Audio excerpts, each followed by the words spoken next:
During the party, our friends started teasing, asking when Kobe and I were finally going to get married. I looked at him, a smile playing on my lips. He just went silent, awkwardly changing the subject. The friend who'd asked the question shot me an embarrassed, apologetic look. My smile didn't waver. I just took a sip of my drink. I'm a procrastinator, but not a crippling one. And in that moment, I decided. I was done waiting. I was letting Kobe go, and in doing so, letting myself go free. The awkward moment passed quickly, and the party roared back to life. I laughed and joked along with everyone else, genuinely happy for the two people at the center of it all, my best friend Sophie and her fiancé. The teasing had started because halfway through the night, Sophie's boyfriend had dropped to one knee and proposed.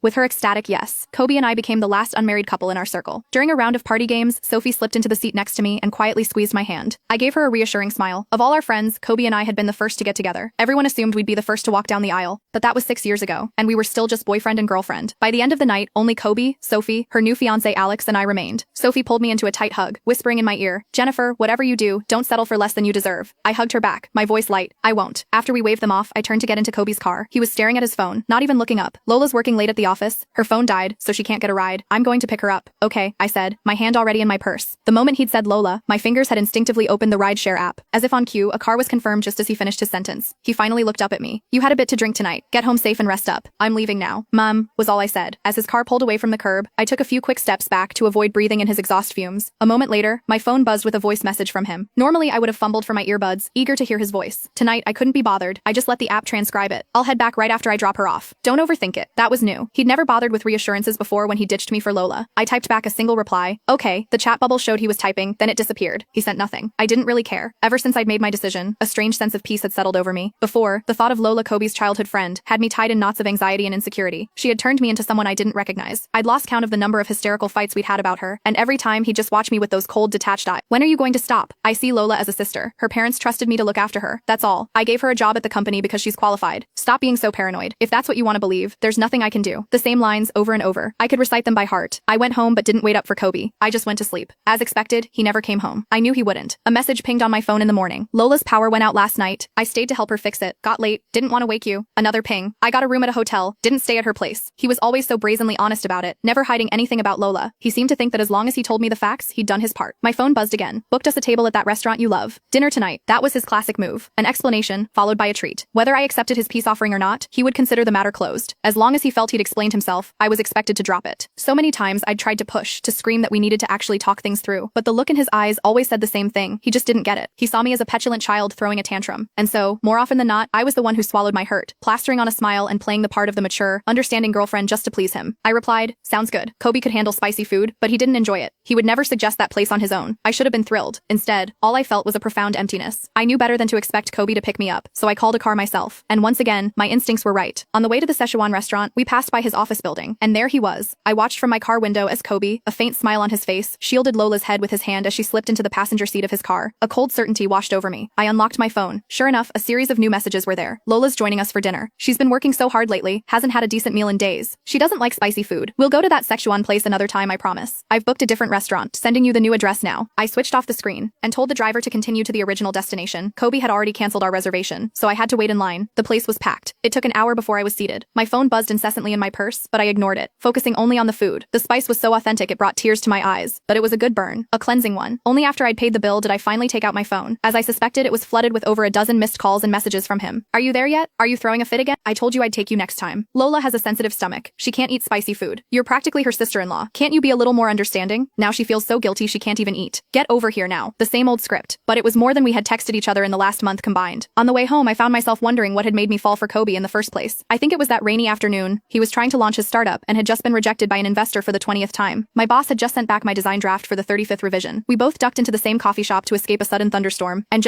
it was awkward at first, just small talk to fill the silence, but by the time the rain stopped, we had clicked. After that, getting together felt like the most natural thing in the world. I never believed in love at first sight. It always seemed too shallow, an emotion without foundation, destined to fade as quickly as it appeared. Yet, for 6 years with Kobe, I often thought I was one of the lucky ones, that I'd found my soulmate in a chance encounter. But thinking back now, were these 6 years truly a story of mutual love? Or was it just me, procrastinating on the inevitable breakup? Sophie took me out for drinks. With wedding planning about to consume their lives, she wanted one last night to just relax before the chaos began. She's a lightweight and it didn't take long for her to get tipsy, but even then, she was slurring, insisting she had to get me home safely first. I felt a bittersweet pang. My best friend, drunk off her ass, was still putting me first. Kobe, on the other hand, would always choose Lola over me. "It's okay," I soothed her. "I'm staying at your place tonight. We can go home together." I'd moved out of Kobe's place for a few days, needing space to untangle the mess of our relationship in my head. With Alex out of town on a business trip, Sophie had insisted I come stay with her and keep her company during her last few days of freedom. freedom. When we got back to her apartment, I helped her onto the sofa. She mumbled, her words thick. Jennifer, if something's broken, you throw it away. Don't force it. She's known me for over a decade. Even if I never said a word, she could read the turmoil inside me. I smiled and stroked her hair. Just then, my phone lit up with a message from Kobe. When I lost my baby in a car accident, Preston just happened to be driving by with his female assistant in the passenger seat. He saw my white dress soaked in blood, shielded his assistant's curious eyes, and coldly muttered, "Bad luck. Don't look." Then he sped off. That same night, while I was in the bedroom, I found a lace bra stuffed in the corner of our closet, a bra that definitely wasn't mine. Closing the closet door, I calmly dialed a number. "Mr. Miller, I've made up my mind. I can leave the city next week and start at your company." "That's wonderful news, Miss Baker. We're excited to have you on board," he replied cheerfully. The second the call ended, Preston walked out of the bathroom. His hair was damp and beads of water still clung to his skin. He used to take 5 minutes in the shower. Lately, he's been spending at least half an hour, always with his phone in hand. "Who were you talking to?" he asked, not even looking up from his phone. "I was on the phone with Mr. Miller," I replied honestly. "Ah," he said, barely paying attention. As usual, he wasn't really listening. And for the first time, I didn't get mad or make a fuss. I just started drafting my resignation letter on my phone. When he reached for his water cup, likely expecting the calming tea I used to make for him every night, he paused, noticing it wasn't there. Finally, he spared me a glance. "I showed your CT scan to a specialist. He said it was just a minor injury. Nothing serious. Just keep the wound dry." "All right," I said, without looking up, still typing. This afternoon, I had 8 stitches in my leg from the accident. Worse still, I had just found out I was 4 weeks pregnant and already showing signs of miscarriage. The doctor apologized, saying that if I had been brought to the hospital sooner, the baby might have been saved. Seeing the blank expression on my face, Preston frowned and started walking over to check what I was doing. But just then, his phone buzzed. His lips curved into a smile, and without a second thought, he turned and disappeared into his study. Once he was out of sight, I opened up my secret social media account and scrolled through his feed. Sure enough, there was a new post, visible to everyone but me. It was an apology letter. I shouldn't have let the cutest assistant in the world down. Promised her dinner after work, but work got in the way, and I made her wait a whole 10 minutes. Totally my fault. I'll do better from now on, be a good boss. I liked the post, and in the same breath, received a notification from Mr. Miller. The contract. I clicked the link and signed the document without hesitation. The next morning, Preston woke up early and brought back bagels and pastries from a well-known restaurant. Just as I was about to open the bag with chocolate croissants, he slapped my hand away. "You like peanut butter bagels, right? I got one just for you." I froze for a second before realizing the chocolate croissants weren't for me. They were for his assistant, for Penelope Hepburn. I couldn't hold back anymore. "We've been together for 7 years, and you still don't know I'm allergic to peanuts?" His expression darkened, and he stood abruptly, snapping, "Stop making a fuss. Eat or don't. I don't care." As he prepared to leave, I walked into the bedroom and came back with a bag. "When you see Penelope later, do me a favor and return this to her." His brows knitted together before taking the bag. When he peeked inside and saw the lace bra, a look of surprise flashed in his eyes. He opened his mouth like he was about to explain something, but when he saw my calm, indifferent face, he only said, "I'll tell her to stop being so careless." "Yeah," I replied with a quiet tone. Sensing my low mood, Preston offered, "I can give you a ride to work today." 7 years together, and not once had he driven me to work, no matter how bad the weather was. He always kept work and personal life separate. But Penelope? On her first day at work as his assistant, she was already getting chauffeured by my partner. As I pondered the difference between how Preston treated his assistant and his own partner, I accidentally knocked my fork to the floor. My fingers trembled as I bent down to pick it up. When I straightened, I saw Preston standing at the entrance, already ready to leave. Without looking back, he tossed over his shoulder. "Something urgent came up at the office. I'll give you a ride next time," he said before hurrying out the door. Half an hour later, I limped into my cubicle to work. For some reason, my colleagues looked at me with a mix of sympathy and concern. Later, while filling my mug with water in the break room, I overheard 2 colleagues whispering to each other. "So it's true Mr. Sloan really ditched Olivia for that his female assistant?" one asked.